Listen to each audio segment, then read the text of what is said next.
hablamos ya de la hormona tiroidea.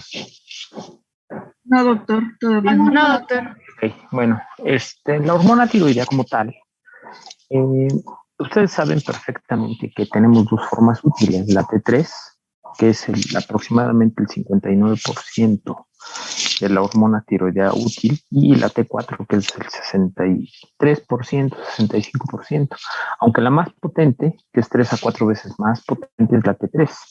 Las funciones de esta hormona son mantener el crecimiento y desarrollo, así como un adecuado nivel energético. Esa es la utilidad más importante.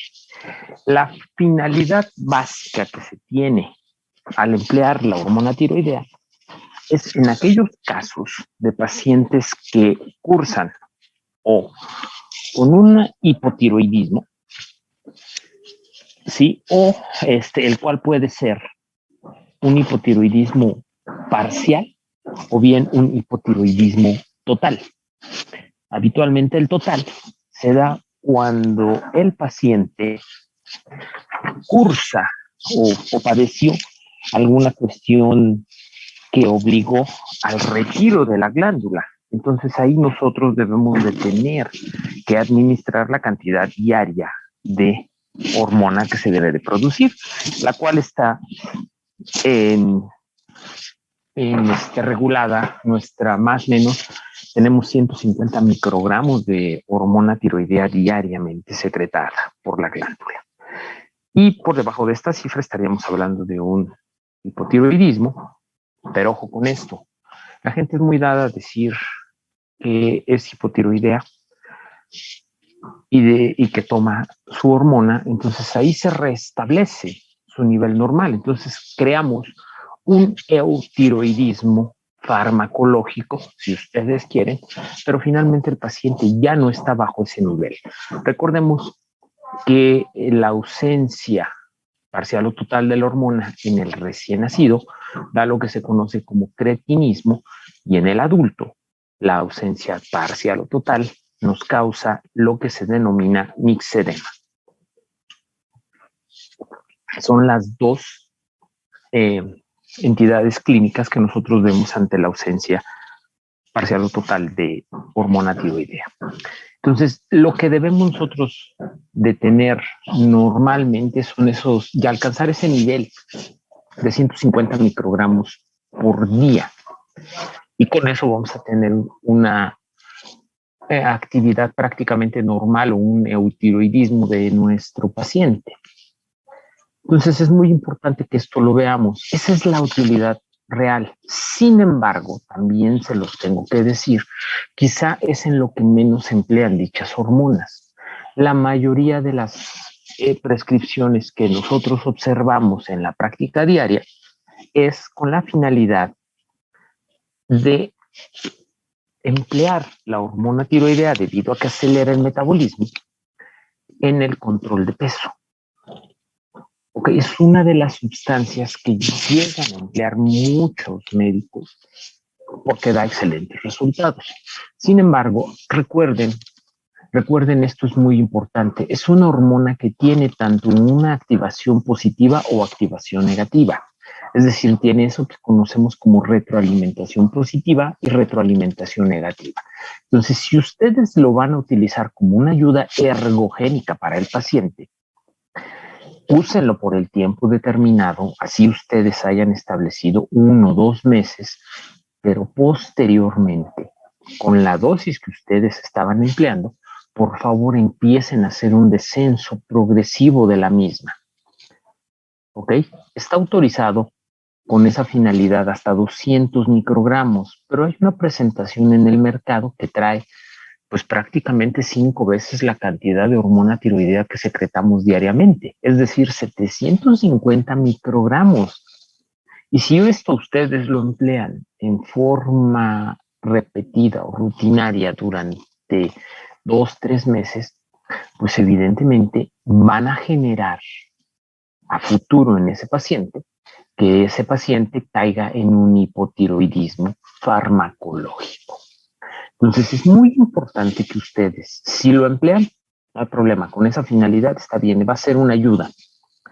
Vigilen sus niveles de tensión arterial, frecuencia cardíaca de ese paciente, porque son respuestas que se ven incrementados con las mismas. Cuando alcanzan el objetivo deseado, entonces empezamos a hacer un descenso. Por ejemplo, en el caso de este medicamento que les estoy mencionando, que viene con esa cantidad 5 veces por encima de la producción diaria normal, pues tenemos que hacer proporcionalmente el mismo tiempo de descenso. Si teníamos 750, después podemos administrar 700, 650, 600, 550 y así sucesivamente hasta suspender, con la finalidad de generar esa enseñanza a nuestro organismo de que nuevamente empiece a secretar su hormona tiroidea normal, porque se ha observado muchos que personas que eran eutiroideas, cuando se someten a esto con esa ayuda ergogénica para bajar 10, 15 kilos, pues evidentemente el paciente después presenta ese fenómeno de rebote y cae en ese hipotiroidismo. Entonces es muy importante que eso lo tengan. Nosotros podemos hacer una determinación de hormona tiroidea, ¿sí? Pero le resulta costoso siempre al paciente. Entonces, normalmente la suplementación de la misma va a ser con base en la clínica, con base en el estado general que tiene el paciente. Entonces, utilizamos normalmente hormona tiroidea, levotiroxina, en dosis. Cada tableta viene de 100 miligramos y vamos a ir ajustando hasta que la mejoría clínica del paciente sea clara, ¿no? Entonces es muy importante que nosotros esto lo consideremos siempre para el manejo clínico de nuestro paciente. ¿Cuánto administramos? Empezamos a lo mejor con 50, evaluamos, no es suficiente, no está mejorando el estado clínico del paciente, damos 75, damos 100, 125, y si en ese momento el paciente ya tiene la mejoría, pues en ese momento ahí lo establecemos y lo dejamos con ese medicamento tomándoselo permanentemente. Si se trata de un hipotiroideo, ¿sí? De tal suerte que el paciente note o tenga realmente la mejoría clínica. ¿Se entendió? Sí, doctor. Sí, doctor. Sí, doctor. Sí, doctor. Hay una presentación en el mercado que contiene liotironina, que es una hormona tiroidea sintética, la cual se vende con el nombre comercial de Novotiral. ¿Ok? Entonces, esta también la pueden ustedes utilizar y es exactamente la misma prescripción. ¿Cuánto voy a dar? Lo necesario para que el paciente se sienta bien. Si yo puedo hacer los niveles, pues se los hago para tener o llegar a esa secreción diaria o esa suplementación de 150 microgramos diarios. ¿Ok? Ahora, hay un aspecto muy importante que en la actualidad está tomando mucha relevancia, que es el de a temprana edad empezar a suplir la deficiencia que tiene el paciente. ¿Ok? Conforme uno va envejeciendo, va dejando de producir la misma cantidad de hormona. Por eso es muy importante la cantidad diaria que tengamos. Entonces, si yo sé que son 150 microgramos, en la etapa de la década de los 40 a 50, yo puedo suplementar diariamente con 25 microgramos de hormona tiroidea. Yo no lo estoy dopando.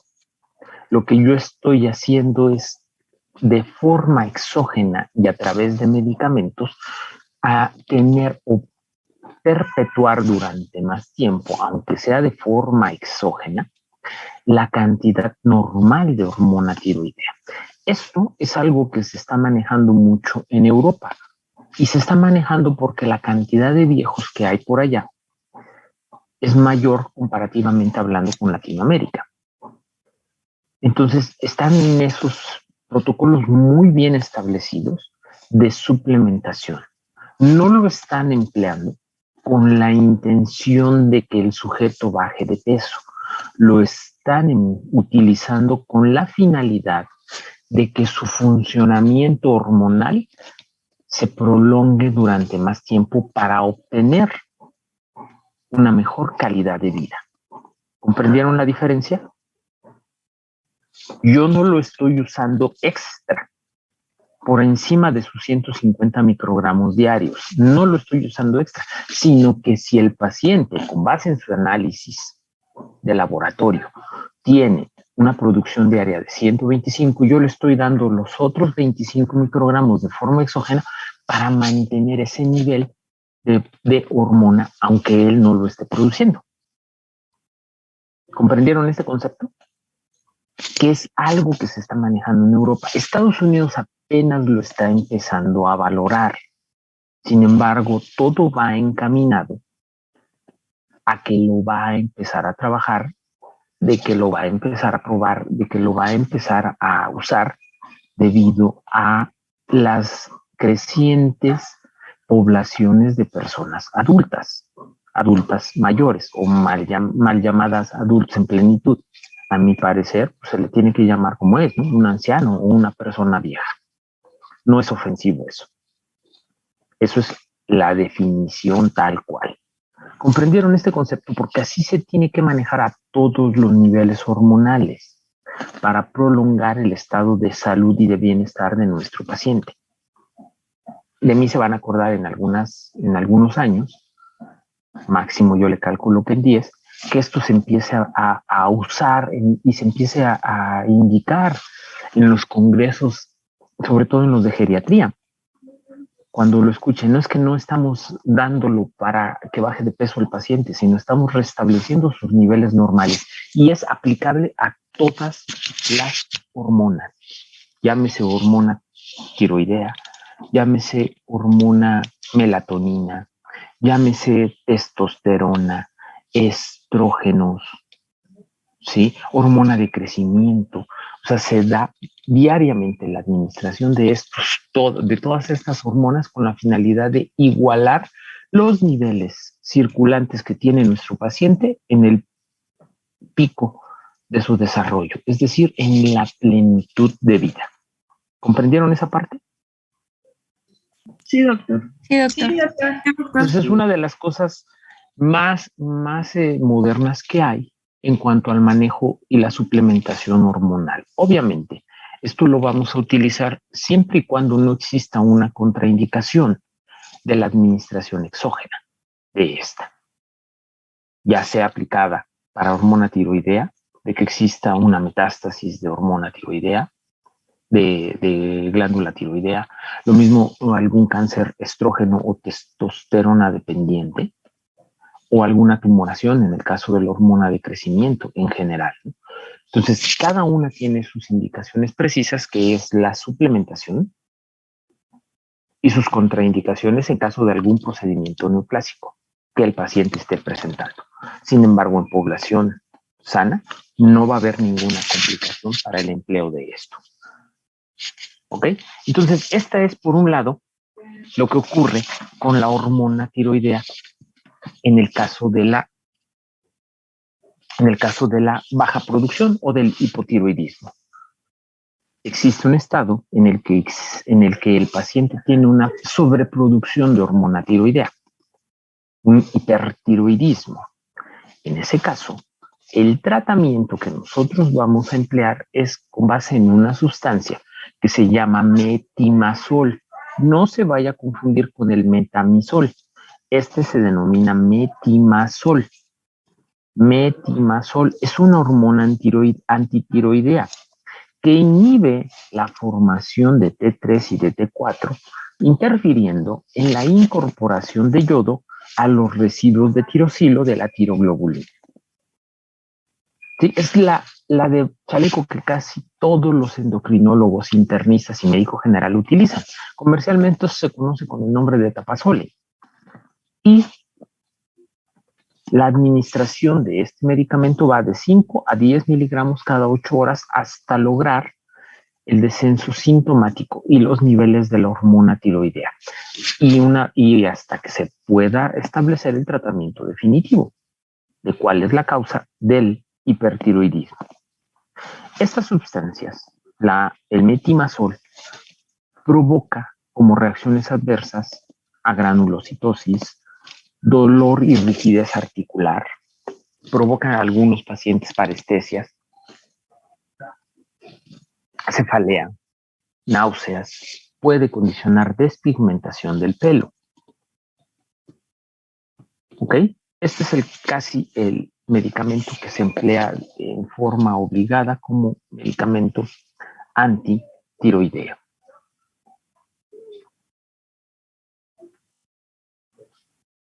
Otra alternativa es el empleo de ioduros, los cuales inhiben la formación de T3 y de T4 al evitar la endocitosis del coloide, lo que se conoce como globulina tiroidea, así como la secreción de la hormona. Los usos que esto tiene, los ioduros, evidentemente, está para el hipertiroidismo. Manejamos normalmente de ioduros entre 5 y 10 miligramos. ¿Vale? Entonces, esto es lo más importante que hay de hormonas tiroideas. El siguiente rubro sería desarrollar precisamente las hormonas sexuales. Empezaremos con las más importantes, ¿no? Que son los estrógenos, la progesterona, y concluiremos con la testosterona. Los estrógenos tenemos como estrógenos el estradiol, el etinilestradiol y una presentación que se conocen como estrógenos conjugados. Tenemos una sustancia que es antiestrogénica, se llama tamoxifen. Este tamoxifen es muy útil en el caso de cáncer estrógeno dependientes, ya sea mama, cervicuterino y endometrial. Por otro lado, tenemos a los progestágenos, representado esto por la progesterona, seguido de los derivados de la 17-hidroxiprogesterona, como es el caproato de hidroxiprogesterona, el acetato de medroxiprogesterona. Y por último, el tercer tipo de progestágenos son los derivados del 19-noretinil testosterona, que es el acetato de noretisterona, pero que finalmente termina siendo un progestágeno. Y el tercer tipo de hormona sexual, que son los andrógenos, contamos con la testosterona, el propionato de testosterona, la oximetalona, que son las que están aprobadas para su uso en la especie humana. Así como existe un antiestrogénico, que es el tamoxifen, tenemos también un antiandrogénico, que es la ciproterona. Que al igual que su comadre, la tamoxifen, es una sustancia que se emplea como coadyuvante en el caso de cáncer testosterona dependiente, que habitualmente es el de próstata. ¿Ok? Los estrógenos, como ustedes saben, porque esto lo vienen desarrollando, estudiando desde la primaria, los estrógenos sirven para la maduración de la mujer, el desarrollo de vagina, útero, tubas, estroma de mamas, para el crecimiento, para el cierre de las epífisis, para el desarrollo de vello, púbico y axilar. Es el responsable también del depósito localizado de grasa corporal, así como la pigmentación de piel. Específicamente, más concentrado a nivel de pezones y a nivel de genitales externos. Son los responsables del desarrollo de endometrio, así como aumenta lipoproteínas. Y fíjense bien en el siguiente que les voy a mencionar. Esto lo tiene de forma natural el estrógeno, ¿sí? Favorece la coagulabilidad, actuando específicamente en el factor 2, en el 7, en el 9 y en el 10.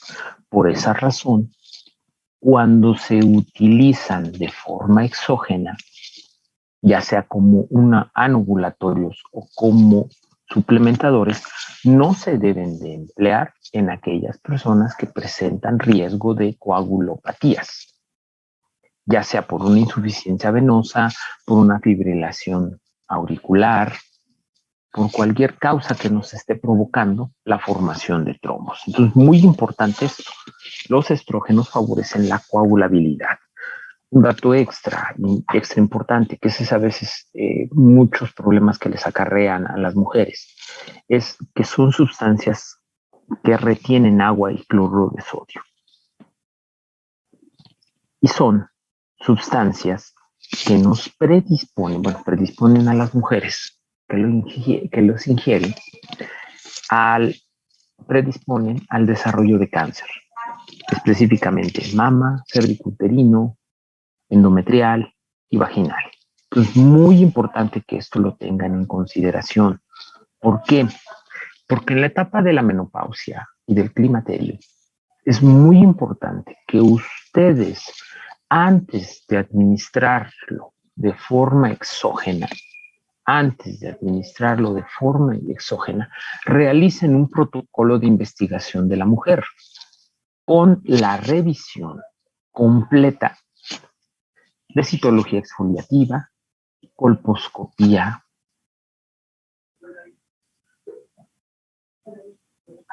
una mastografía, un ultrasonido mamario y su determinación de tiempos de coagulación. Este es el protocolo básico que ustedes tienen que implementar en el caso de una mujer que esté en climaterio o que esté en menopausia, ¿sí? Y lo quieran dar para el control de la sintomatología asociada al climaterio o a la menopausia. ¿Comprendieron esta parte? No lo deben de utilizar así como si nada, no. Tenemos que estudiar esa paciente con la finalidad de ver de que no estamos nosotros acelerando un proceso neoplásico. ¿Comprenden esta parte? Sí, doctor. Sí, doctor. ¿Y saben qué es lo más triste del asunto? Que ninguna persona lo hace. De hecho, es algo que deberían de hacer para realizar la prescripción de cualquier anticonceptivo anovulatorio o cualquier hormonal, estrogénico, progestacional, antes de administrarlo, entrar en este protocolo de investigación. Ustedes no me dejarán mentir. A lo mejor algunos de sus familiares ya lo toman. ¿Entraron en ese protocolo? ¿Les hicieron esos exámenes? A lo mejor algunas hasta de sus compañeras usan el parche con métodos anticonceptivos o el más agresivo y aberrante que puede usar una persona joven. Sí, claro, Héctor, dame un segundo, déjame concluir esta idea. O lo más aberrante que tiene la juventud para emplear. Es muy cómodo, pero es el mayor atentado contra la salud que puede haber. Los famosos implantes. ¿Los han escuchado? ¿Los han visto? ¿O saben de alguien que los utiliza? No me dejarán mentir, es muy cómodo, porque encontramos en estos implantes dos grupos. El grupo de la persona que presenta menorrea secundaria al uso de este anticonceptivo durante 3 o 5 años, que es el tiempo que dura esto. O el grupo desastroso, que es la que presenta la hiperpolimenorrea. Imagínense. O sea, no hay manera de saber si una persona va a desarrollar una amenorrea o va a desarrollar todo lo contrario, una hiperpolimenorrea. Es decir, desde que se lo ponen, la pobre mujer está empezando a sangrar y no se le quita el sangrado, lleva 2 meses con el anticonceptivo colocado y sangre, ya cayó en un estado franco de anemia. Y tú dices, caray, ¿por qué no? Pues es que la hormona aquí está haciendo crecer el endometrio y se va desfacelando. Lo hace crecer y lo va desfacelando. Entonces, esa es una indicación específica para retirarlo. ¿Y por qué les digo que es la mayor aberración que puede haber? Porque está recibiendo exógenamente una producción elevadísima de anticonceptivos o de hormonales. Y son hormonas sintéticas, las cuales están asociadas al desarrollo del cáncer. Pero no nada más a eso. Te aumenta el riesgo del desarrollo de cáncer de los donde les mencioné, cervicuterino, de mama, de endometrio y de vagina. Además, corre el riesgo de presentar durante todo ese tiempo anovulación y esa anovulación sea permanente. Es decir, va a desarrollarles una infertilidad. Entonces, si ustedes, niñas, piensan utilizarlo, evalúenlo. Mayor probabilidad de cáncer y mayor probabilidad de infertilidad. A ver, Héctor, me preguntas los estudios que se deben de realizar. Empezamos con una citología exfoliativa cervical.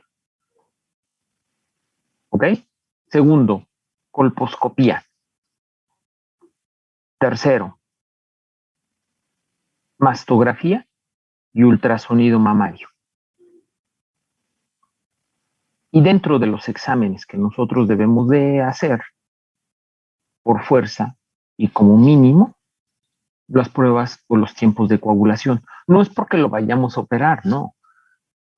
Tenemos que ver si hay predisposición a la formación de coágulos.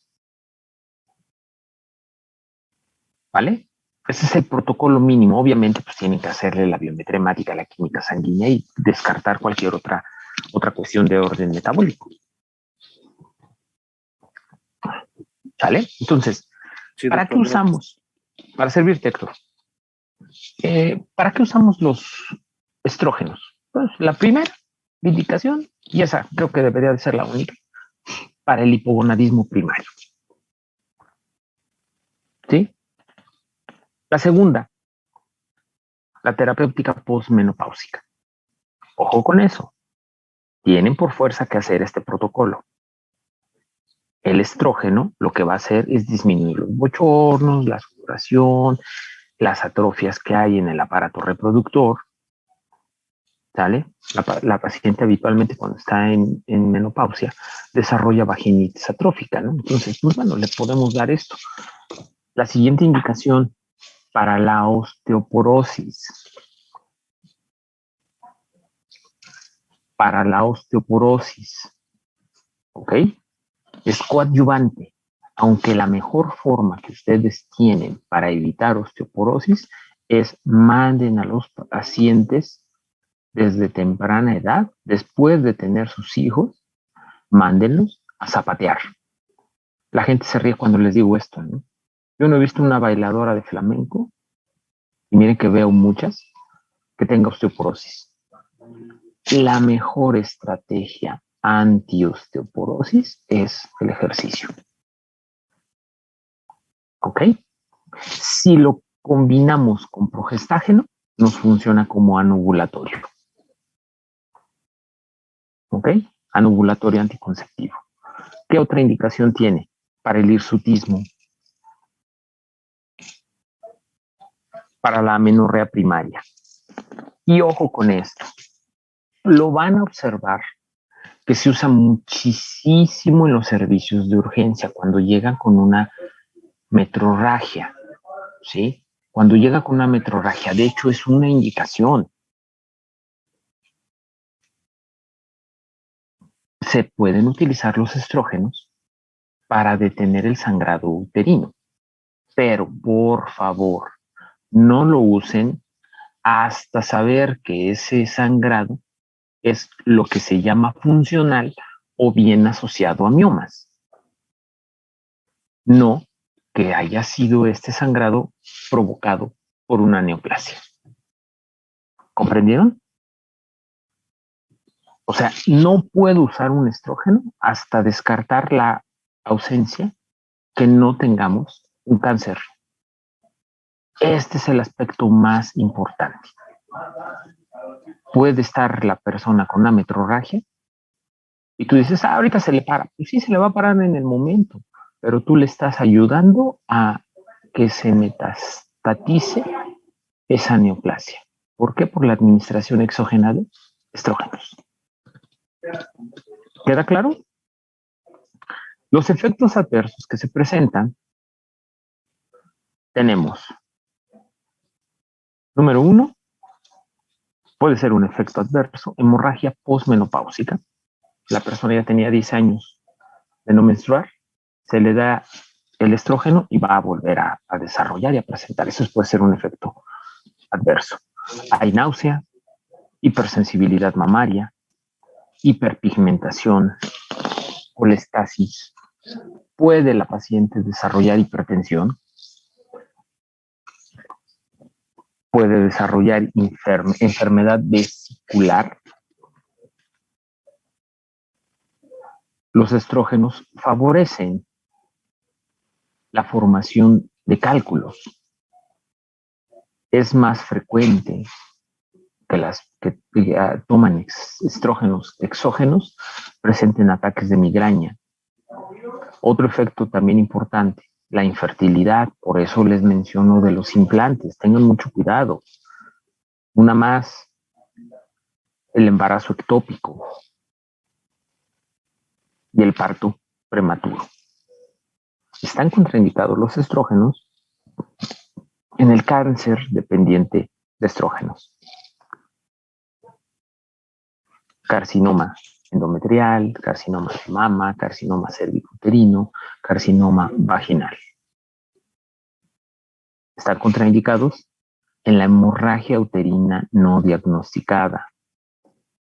Repito, este es muy importante, hemorragia uterina no diagnosticada. Están contraindicados en la enfermedad hepática. Están contraindicados en los padecimientos tromboembólicos. Están contraindicados en la hipertensión y en las hiperlipidemias. ¿Ok? Esas son las contraindicaciones. El tamoxifen es una sustancia antagonista, la cual se une al receptor estrogénico.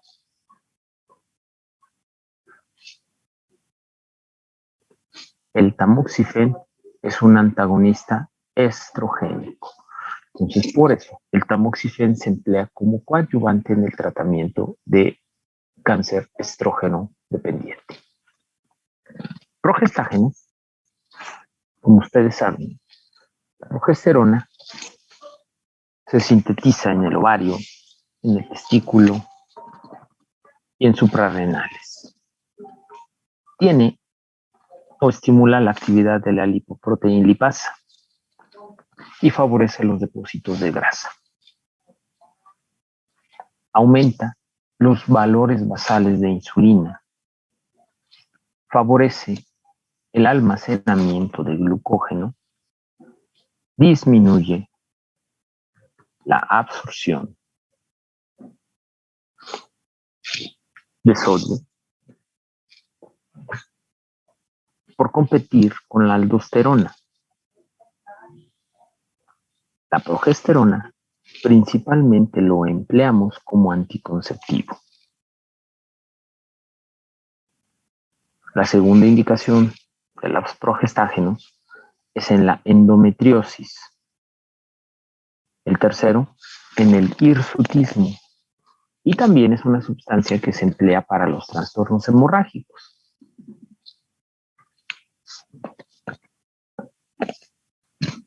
Tiene como efecto adverso disminuir las concentraciones de HDL. Predispone al desarrollo de aterosclerosis. Y también incrementa el riesgo de presentar hipertensión.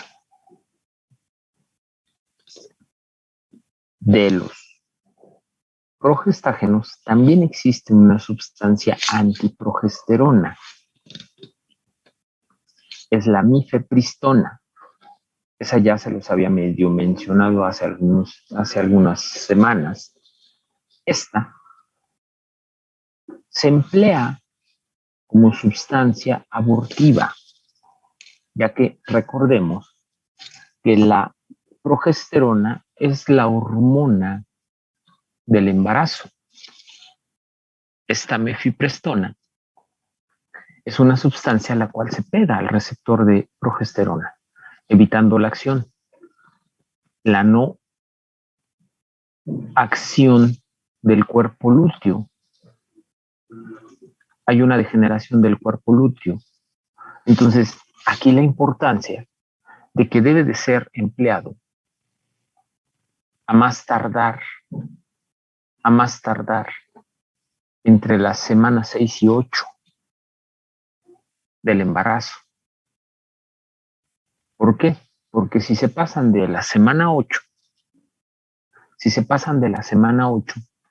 el cuerpo lúteo se degenera y toma su lugar la placenta como estructura orgánica productora de progesterona. Y de tal manera va a ser menos efectiva. Entonces, este medicamento en México se maneja 200 miligramos como dosis única y hasta después o en el transcurso de 72 horas se combina con misoprostol. Misoprostol entre 600 y 800 microgramos, ya sea vaginales o por vía oral. Y de esta manera tienen ustedes el esquema completo abortivo. Les menciono, en México se maneja así, 200 miligramos. En Estados Unidos, la cantidad de medicamento es diferente. En Estados Unidos se manejan 600 de mifepristona y se espera hasta 7 días. Si no hay pérdida de esto, entonces ya se da el misoprostol. Se hace un ultrasonido para cerciorarse de que el producto ya esté sin latido cardíaco y entonces poder realizar ya la extracción a través del medio farmacológico con un legrado o con un aspirado. ¿Ok? ¿Les quedó claro esto? Sí, doctor. Sí, doctor. Sí, doctor. Doctor, yo tengo una duda. Dígame. Y para estos, pues sí, para el riesgo de aterosclerosis y también me parece de que bajan la densidad de HDL, eso hace que aumenten de peso, ¿no? O sean más... La bajada de HDL, acuérdate que el HDL es la lipoproteína buena, la cual lleva el colesterol al hígado y no que se deposite. El aumento más de peso está dado por la retención de sodio y de agua. Eso es lo que habitualmente nosotros observamos. No es tanto relacionado con el HDL. Precisamente por eso se los mencioné, que casi todos vienen en combinación.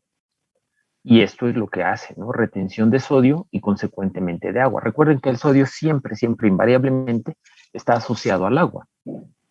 Eso es lo que les hace subir de peso, pero no es una subida de peso permanente. Hay que hacer aquí la aclaración. ¿Por qué? Porque en muchas ocasiones la paciente le achaca el sobrepeso a que está tomando anticonceptivos y no es así. El anticonceptivo, mientras le estás dando la hormona, sube de peso, pero hay 7 días en donde no le das o le dejas de administrar la sustancia, ahí tiene que haber el restablecimiento de la cantidad de líquidos normales. Si la paciente no está pasando por esa situación, en realidad el sobrepeso está dado más a expensas de panículo adiposo. ¿Ok, Aranza? Sí, doctor. Ok, gracias. Ándele pues. Y entonces en este caso, perdón. Entonces en este caso, se deja de tomar el fármaco cierto tiempo o cómo se le recomendaría a la paciente. En la paciente tendrías que evaluar, ¿no? que evaluar cuál es la razón por la que está tomando el método anticonceptivo o el hormonal. Si lo está usando con finalidades anticonceptivas, pues bueno, a lo mejor tienes alternativas. Si tú lo estás usando como sustancia para el control de la sintomatología de bochorno asociado a la menopausia, a lo mejor vas a utilizar otras alternativas que son el empleo de algunos ansiolíticos leves para controlar dicho estado de la paciente. ¿Ok? Ok, doctor. ¿Y en el caso de la endometriosis? En el caso de la endometriosis, pues ahí es otra la situación. La endometriosis, como tú sabes, es un tejido endometrial fuera del útero. La opción que tiene sería realizar la quirúrgica, ¿no? Marcar con hormonas y ver en dónde se encuentra y realizar la extracción, si es posible la extracción del mismo. Porque se ha observado que a veces hay endometriosis hepática, a veces endometriosis en las tubas, a veces endometriosis en intestino, ¿no? Entonces evalúas dónde se encuentra y si es factible la erradicación. Ese sería el tratamiento definitivo. Si no, esto lo único que haces es un tratamiento netamente sintomático. Estás bloqueando con esa cantidad de hormona el desarrollo del endometrio para que no haya sangrado, porque esa puede ser una de las causas por las que la paciente presenta anemia. ¿Vale? Ok, ahora sí ya, muchas gracias. ¿Ya quedó? Ándele pues. Andrógenos, entonces. Principal andrógeno, la testosterona, ¿no? Recordemos, se produce en testículo, también en ovario y en suprarrenales. Hace al igual que el estrógeno, es el encargado del crecimiento general, crecimiento de los órganos sexuales masculinos, la aparición también de pelo púbico y axilar, barba, el desarrollo de las glándulas sebáceas, así como su producción. Hace que la piel se torne grasosa y oleosa, ¿no? Hacen crecimiento de la laringe. Por eso a muchos hombres se les escucha la voz así, ¿no? El estímulo fue dado netamente por la testosterona, ¿no? Ayuda al crecimiento de la próstata y de las vesículas. Es la responsable de la espermatogénesis. Y es la hormona anabólica por excelencia que tiene el hombre.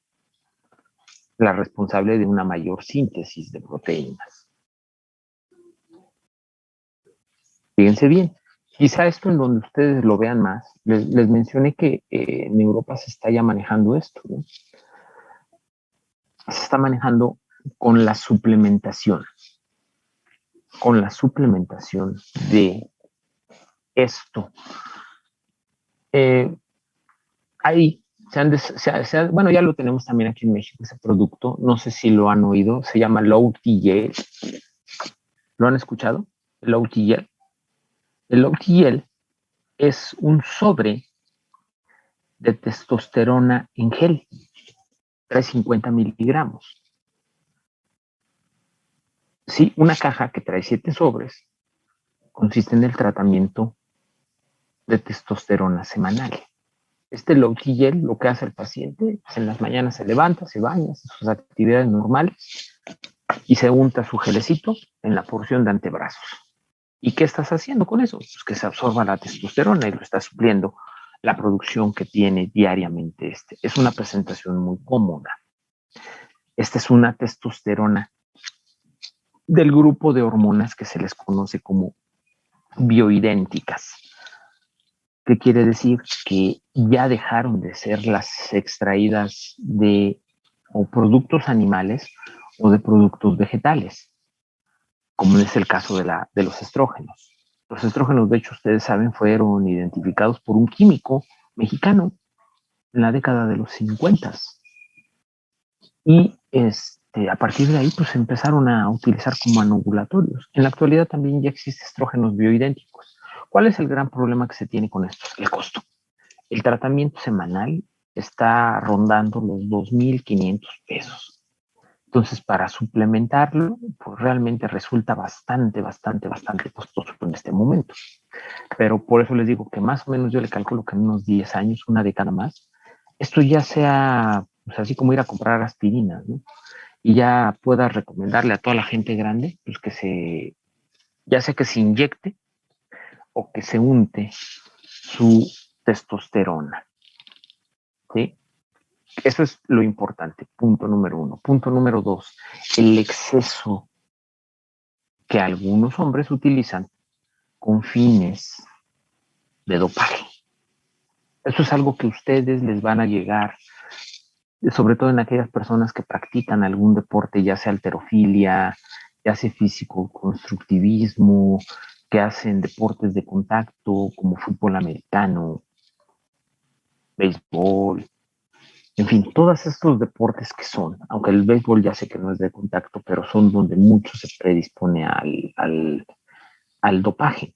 Bueno, aquí en este caso siempre uno se encuentra en la disyuntiva de administrárselo, recomendárselo o no. Y les voy a hacer la pregunta que yo normalmente cuando hablo algo de esto en los diversos foros, les digo, ¿qué prefieren ustedes como médicos? Tenemos el caso de un muchacho. Él ya tomó la decisión de administrárselo. Yo le puedo recomendar la administración de 50 miligramos por semana, que es la dosis establecida de suplementación. Con eso voy a tener un efecto que va a aumentar la síntesis de proteína y va a incrementar de peso, que es lo que él finalmente busca. Yo se lo puedo prescribir de esa forma, es decir, llevarlo con mínimo de efectos secundarios. O lo dejo a su decisión y él se va a estar inyectando durante 8 semanas que dura un ciclo, cada tercer día 200 miligramos de testosterona. Entonces estaríamos hablando de que semanalmente el sujeto se estaría inyectando 800 miligramos por semana, cuando yo le puedo prescribir 50. Médicamente, ¿qué me conviene más a mí hacer? ¿Lo asesoro o lo dejo a la buena del entrenador? ¿Qué piensan ustedes? Los escucho. El asesoramiento, doctor. Asesorarlo. Asesorarlo. El asesoramiento. ¿Y los demás qué piensan?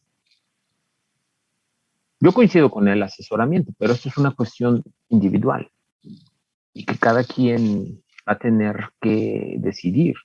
Si yo lo dejo con un deterioro grande, porque también ocasionalmente me llegan personas de 35 años con infertilidad por azoospermia, condicionado ¿por qué? Por las sobredosis que usó durante muchos años de este medicamento, ¿no? Con una ausencia total, con un hipogonadismo secundario. ¿Qué me conviene a mí más como médico? ¿Decirle la cantidad que tome o dejarlo que él se tome? Sobre todo, yo no voy a buscarlos. Es decir, yo no voy al gimnasio y le digo, oigan, soy médico, vengan conmigo, ¿no? Yo les llevo bien su programa de dopaje.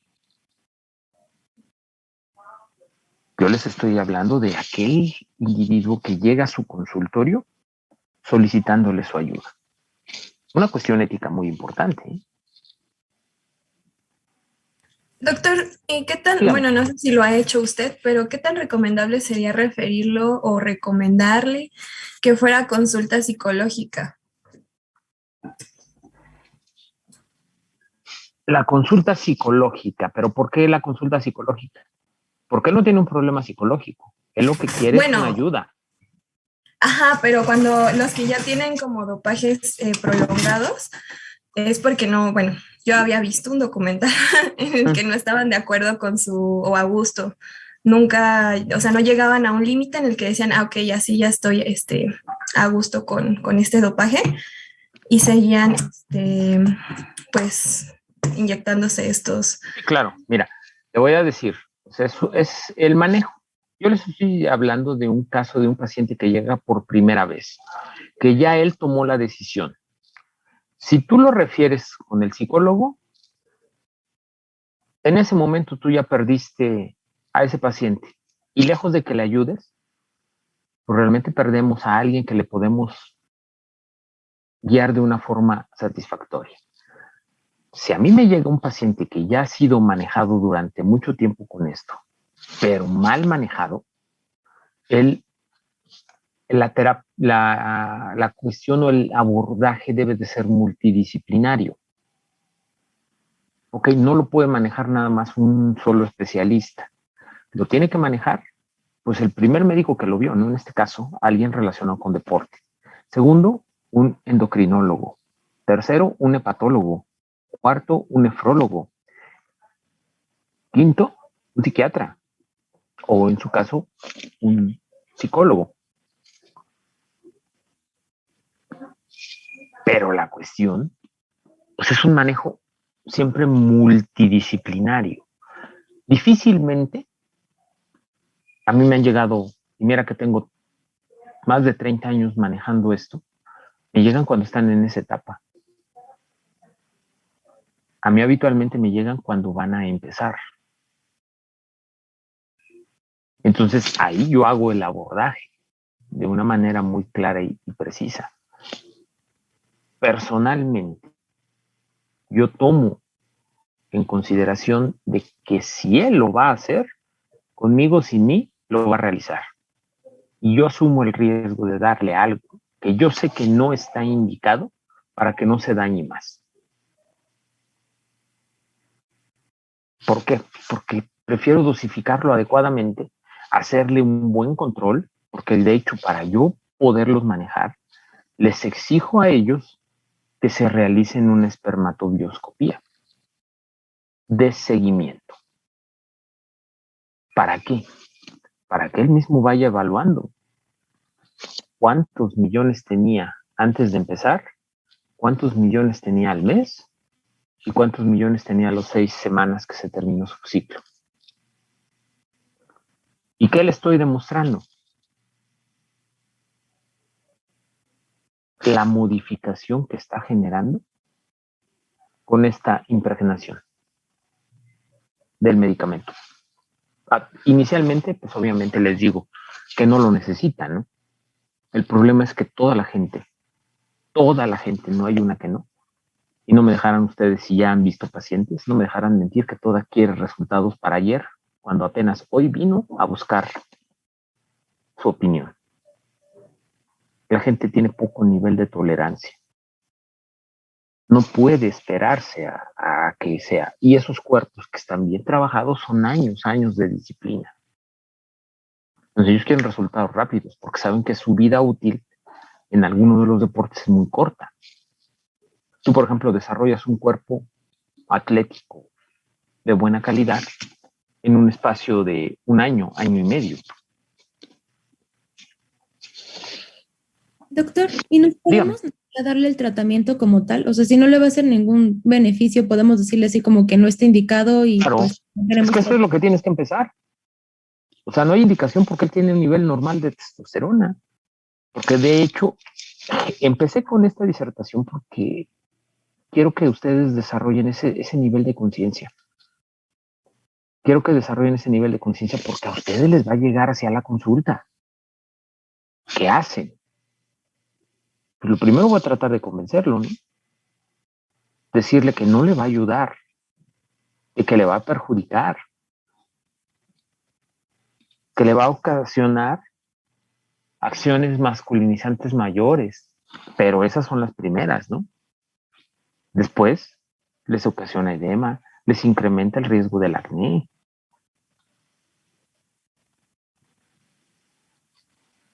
¿Sí? Provoca hipertrofia muscular, pero eso es lo que él está buscando. Pero ¿qué otras cosas tiene?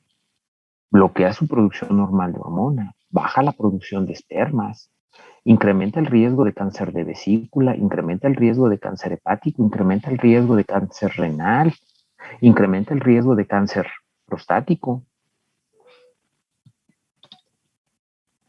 Y cuando en realidad las indicaciones de estas hormonas son de la testosterona como tal, hipogonadismo. Para los casos en los que yo quiero estimular la eritropoyesis, el estado caquéctico, ¿sí? Cuando estoy buscando un estado completamente anabólico, ¿no? Esas son las indicaciones. O sea, no hay otra indicación. Entonces, a todas luces es algo que yo debo de decir y que cada uno de ustedes tiene que concluir. ¿Lo hacen o no lo hacen? Y que tiene que ser un manejo multidisciplinario. También tiene que considerarse esta parte. ¿Ok? Pasa una situación similar con la gente que tiene anorexia y bulimia, ¿no?